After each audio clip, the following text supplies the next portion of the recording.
వర్తమానం ఛానల్ కు స్వాగతం. నేను మీ ఉదయ్ కుమార్. ఈ రోజు ప్రఖ్యాతిగాంచిన నవల రచయిత రంగనాయకమ్మ మేడం గారితో ప్రత్యేక కథనం ఆపరేషన్ సింధూర్ గురించి. అంటే మన ఇండియా పాకిస్తాన్ మీద యుద్ధం చేస్తుంది కదా, దీని పట్ల మీ స్పందన ఏంటి? యుద్ధం కావాలంటారా వద్దంటారా? అసలు ఏంటి ఈ యుద్ధం? ఎప్పుడు వద్దు, ఎవరికి వద్దు. యుద్ధంలో పోయేది శ్రామికులు. అసలు అసలు అంత శ్రమ చేసేవాళ్ళు సైనికులు వాళ్ళే పోతారు యుద్ధాల వల్ల.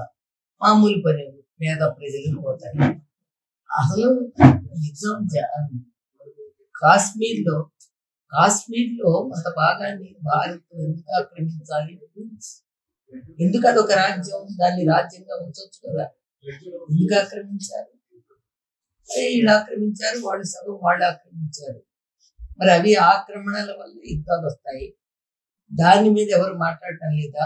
మరి వాళ్ళు ఉగ్రవాదులను పెంచి పోషిస్తూ ఆర్మీనే పరోక్షంగా సపోర్ట్ చేస్తుంది కదా మేడం. సపోర్ట్ చేసి పహల్గామ్ లో 26 మందిని చంపింది. అవును, ఇప్పుడు అది జరిగింది.